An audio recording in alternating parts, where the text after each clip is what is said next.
बिस्मिल्लाहिर्रहमानिर्रहीम अस्सलामु अलैकुम वरहमतुल्लाहि वबरकातुहू। बिलाखिर पाकिस्तान का जदीद तरीन स्टेट ऑफ द आर्ट बहरी जहाज PNS तुगरुल पाकिस्तान नेवी के हवाले कर दिया गया है।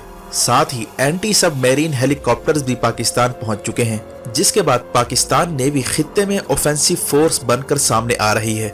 सुपरसोनिक हथियारों से लेस पाकिस्तान के बहरी जहाज अब बहरे अरब में दुश्मन के अज़ाइम नाकाम बनाने जा रहे हैं, जबकि एटमी हमला करने वाली आर्टिलरी गनें भी पाकिस्तान आ रही हैं। दूसरी तरफ यूक्रेन के बाद पैसिफिक एशिया में नया महाज खुलने जा रहा है। गुज़िश्ता दिनों ताइवान की फिजाई हुदूद में चीन के 39 तैयारे घुसने पर ताइवान ने अमेरिका को मदद के लिए पुकारा था, जिस पर अमेरिका के 2 बहरी बेड़े साउथ चाइना सी में एंटर हुए। लेकिन साथ ही ये भी खबर आई कि अचानक से अमेरिका का F-35 तैयारा बहरी बेड़े पर लैंडिंग के दौरान क्रैश कर गया है, जिसमें कई अमेरिकी नेवल एहलकार जख्मी हो चुके हैं। आखिर अमेरिका का जदीद तरीन स्टेल्थ तैयारा F-35 कैसे क्रैश कर गया, वो भी उस वक्त जब चीन ने इलेक्ट्रॉनिक हमला करने वाले तैयारे J-16D को फिजा में लॉन्च कर रखा है। इसके साथ ही शुमाली कोरिया ने 2 क्रूज मिसाइल समंदर में दागे हैं और रूस और चाइना ने बहरे अरब में नेवल ड्रिल शुरू कर दी है। सूरत हाल आखिर किस जानिब जाती जा रही है? मजीद तफसीलात में जाने से पहले असलियत टीवी को सब्सक्राइब करते हुए बेल आइकन पर क्लिक करें, ताकि हर आने वाली वीडियो का नोटिफिकेशन आपको बर वक्त मिल सके। नाज़रीन कराम, बिलाखिर पाकिस्तान का इंतहाई जदीद तरीन स्टेट ऑफ द आर्ट और इंतहाई पावरफुल नेवी का शाहकार PNS तुगरुल पाकिस्तान पहुंच चुका है, जिसे गुज़िश्ता दिन एक तकरीब के बाद पाकिस्तान नेवी के हवाले कर दिया गया है। चीनी साख्ता जदीद तरीन बहरी जहाज, जिसे टाइप 054A कहा जाता है, ये अपनी नोयत का इंतहाई पावरफुल बहरी जहाज है, जिससे खित्ते में खेल पलटने जा रहा है। क्योंकि इस बहरी जहाज की शमूलियत से पाकिस्तान के पास सुपरसोनिक मिसाइल लॉन्च करने की सलाहियत आ चुकी है और समंदर, खुश्की और फिजा में बैक वक्त 3D डायमेंशन के साथ दुश्मन पर कारी जरब लगाते हुए मल्टीपल ऑपरेशन अंजाम दिया जा सकता है। पाकिस्तान नेवी के कमांडर शाहिद ने इस जहाज से मुतालिक गुफ्तगू करते हुए बताया कि इसमें जदीद रेडार और लॉन्ग रेंज सर्विलेंस सिस्टम की सलाहियत के साथ साथ ये सब मैरीन को डिटेक्ट करके उसे निशाना बना सकता है। यहाँ तक कि दुश्मन के सब मैरीन से दागे गए मिसाइलों का रुख बदलने की भी सलाहियत रखता है। इसीलिए इस जहाज की शमूलियत से पाकिस्तान नेवी डिफेंसिव की बजाय ऑफेंसिव फोर्स बनकर सामने आ रही है। अब पाकिस्तान नेवी दुश्मन की टेरिटरी में घुसकर कार्रवाई की सलाहियत हासिल कर चुकी है और इसमें नस्ब होने वाले लॉन्ग रेंज मिसाइल इंडिया के बहरी बेड़े बासानी तबाह कर सकते हैं। PNS तुगरुल बहरी जहाज को बहरे अरब में उतार दिया गया है, जो इंडियन ओशन से लेकर बहरे अरब में पेट्रोलिंग करेगा। इस जहाज की दहशत से इंडिया ने अपने बहरी बेड़े मुंबई तक महदूद कर दिए हैं। इंडिया के पास अब तक इस पाए का बहरी जहाज मौजूद नहीं है। यही वजह है कि इसे समंदरी लड़ाई में फैसला कुल किरदार के तौर पर माना जा रहा है, जबकि इस तरह के मजीद 3 बहरी जहाज पाकिस्तान को मिलने वाले हैं, जिससे पाकिस्तान की बहरी ताकत में बेपनाह इजाफा होने वाला है। यही वजह है कि PNS तुगरुल को लेकर बैनुल अक़वामी मीडिया ने हाल ही में काफी आर्टिकल्स पब्लिश करना शुरू कर दिए हैं। यहाँ तक कि भारतीय मीडिया ने अपने नेवल चीफ से सवालात पूछने शुरू कर दिए हैं कि PNS तुगरुल का मुकाबला करने के लिए इंडियन नेवी के पास कौन सी स्ट्रेटजी है। और मुख्तलिफ मौक़ों पर इंडियन नेवल चीफ ने यहाँ तक कहा है कि पाकिस्तान का PNS तुगरुल इंडिया के लिए काफ़ी चैलेंजिंग बनने जा रहा है। दूसरी अहम बात सी किंग हेलीकॉप्टर्स का पाकिस्तान आना है, जो अब PNS तुगरुल के साथ साथ नजर आएंगे। इसकी अहम खसूसियत यह है कि ये दुश्मन के बहरी जहाज़ों पर मिसाइल हमले और सब मैरीन को तबाह करने की सलाहियत रखता है। ये बैक वक्त search and rescue, medical evacuation और नेवल वॉरफेयर समेत मल्टीपल डोमेन में इसका इस्तेमाल किया जाता है और जंग के वक्त गहरे समंदरों में स्पेशल फोर्सेस की डिप्लॉयमेंट इसी हेलीकॉप्टर के जरिए की जाती है। तीसरी अहम चीज पाकिस्तान को मिलने वाली जदीद तरीन आर्टिलरी गनें हैं, जिन्हें SH-15 कहा जाता है। SH-15 नामी आर्टिलरी मशीन गनें लड़ाई में फैसला कुन रोल प्ले कर सकती हैं। इसकी अहम खसूसियत यह है कि ये आर्टिलरी गनें ट्रकों पर फिट होती हैं, जिन्हें एक जगह से दूसरी जगह बासानी मूव किया जा सकता है और दुश्मन पर 155 mm के गोले दागे जा सकते हैं।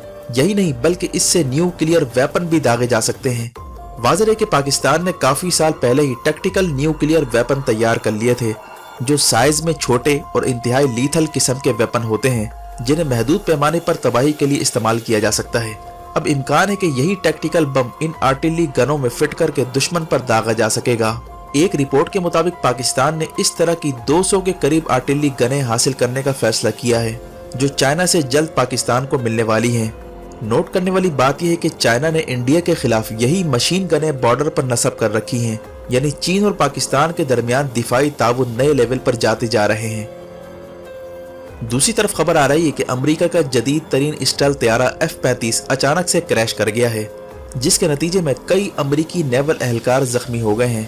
یہ واقعہ اس وقت پیش آیا جب امریکی بحری بیڑے جس کا نام USS کارل ونسن ہے، اس پر F-35 طیارہ لینڈ کر رہا تھا کہ اچانک سے طیارہ بے قابو ہوا اور لینڈنگ کے دوران کریش کر گیا۔ یہاں تک کہ طیارہ تباہ ہونے سے پہلے پائلٹ کو چھلانگ لگانا پڑی۔ اس معاملے پر امریکہ خاموش ہے، لیکن اس واقعے نے کئی سوالات کھڑے کر دیے ہیں۔ اس سے پہلے بھی جاپان کے F-35 طیاروں کے غائب ہونے کی اطلاعات آئی ہیں جن کا آج تک پتہ نہیں چل پایا، اور اس کا الزام چائنا اور روس پر لگایا جاتا ہے، جبکہ حالیہ واقعہ اس لیے بھی اہم ہے کیونکہ جس بحری بیڑے پر یہ واقعہ پیش آیا یہ اصل میں چائنا کے خلاف پیٹرولنگ کر رہا تھا۔ واضح ہے کہ حال ہی میں چائنا کے 39 طیارے تائیوان میں داخل ہوئے تھے، جس میں اینٹی سب میرین طیارہ Y-8 اور الیکٹرانک اٹیک کرنے والا جدید ترین طیارہ J-16D بھی شامل تھا، جس کے بعد تائیوان نے امریکہ کو مدد کے لیے پکارا، اور پھر امریکہ نے اس کے جواب میں 2 بحری بیڑے USS کارل ونسن اور USS ابراہم لنکن کو ساؤتھ چائنا سی کی جانب بھیجا، اور اتوار سے ان بحری بیڑوں نے نیول مشقوں کا آغاز کیا، اور اسی نیول مشق کے دوران امریکہ کا F-35 طیارہ لینڈنگ کے دوران کریش کر جاتا ہے، جس کے نتیجے میں کئی امریکی فوجی زخمی ہوئے۔ جبکہ چین کی جانب سے جو رپورٹ آ رہی ہے اس سے اندازہ ہوتا ہے کہ F-35 طیارے کے کریش ہونے کے پیچھے چائنا کا ہاتھ بھی ہو سکتا ہے۔ چینی اخبار گلوبل ٹائمز کا کہنا ہے کہ جس وقت امریکہ کے 2 بحری بیڑے چین کی جانب بڑھ رہے تھے تو چین نے الیکٹرانک حملہ کرنے والے جدید ترین طیارے J-16D کو فضا میں لانچ کر دیا تھا، اور چین نے کامیاب کارروائی کرتے ہوئے کئی طرح کے طیارے تائیوان کی فضائی حدود میں روانہ کیے، اور چین کے J-16D طیاروں نے الیکٹرو میگنیٹک فیلڈ کو جام کرنے کی مشقیں کی تاکہ امریکہ کے ساتھ ممکنہ لڑائی میں ان طیاروں کو ریڈی کیا جا سکے، اور اسی پریکٹس کے دوران امریکہ کا F-35 طیارہ اچانک سے کریش ہو جاتا ہے، جو اس پورے معاملے کی پراسراریت کا پتہ دے رہا ہے۔ اور امکان ہے کہ چین کے ان مخصوص طیاروں نے F-35 پر الیکٹرانک اٹیک کیا ہو جس کی تاب نہ لاتے ہوئے F-35 کریش کر گیا ہو۔ چین کا یہ بھی کہنا ہے کہ J-16D نامی الیکٹرانک اٹیک کرنے والے طیاروں کے پروں کے نیچے 4 جیمنگ پورٹس اور 2 میزائل نصب ہیں، اور 2 الیکٹرانک وارفیئر پورٹس بھی نصب ہیں۔ چین کا کہنا ہے کہ اس کے طیاروں نے تائیوان پر الیکٹرانک اٹیک کر کے اس کا سسٹم جام کر دیا تھا، اور اس کی کامیابی کا ثبوت یہ ہے کہ تائیوان کی ڈیفنس منسٹری J-16D کی تصاویر نہیں لے پائیں کیونکہ ہم نے ان کے ریڈار سسٹم کو جام کر دیا تھا، جس کا مطلب ہے کہ الیکٹرانک اٹیک کرنے والے طیاروں نے الیکٹرو میگنیٹک فیلڈ کا کنٹرول اپنے ہاتھ میں لے لیا تھا، اور اس طرح تائیوان کے ڈیفنس سسٹم کو یہ طیارے چکمہ دینے میں کامیاب ہوئے۔ اس صورتحال کے بعد امریکہ کے 2 بحری بیڑے ساؤتھ چائنا سی کی جانب روانہ ہوئے، اور اس دوران F-35 طیارے کو پہنچنے والے حادثے پر کئی سوالات کھڑے ہوتے جا رہے ہیں۔ چین کا کہنا ہے کہ وہ کسی بھی ناگہانی صورتحال کے لیے تیاریاں کر رہا ہے، اور حالیہ واقعات سے اندازہ ہوتا ہے کہ یوکرین کے بعد کسی بھی وقت پیسیفک ایشیا میں بھی نیا فرنٹ کھل سکتا ہے، اور اس دوران یہ بھی کوشش کی جا رہی ہے کہ روس کے ساتھ کشیدگی ختم کر کے سارا زور کسی طرح چائنا کے خلاف لگایا جائے، لیکن چین اور روس نے فیصلہ کر لیا ہے کہ چین یا روس میں سے کسی کے خلاف بھی اگر فرنٹ کھلتا ہے تو دونوں مل کر اس کا مقابلہ کریں گے۔ یہی وجہ ہے کہ آنے والی صورتحال اہم مرحلے میں داخل ہوتی دکھائی دے رہی ہے۔ ویڈیو دیکھنے کا شکریہ، اپنا اور گرد و نواح کے لوگوں کا خیال رکھیں، فی امان اللہ۔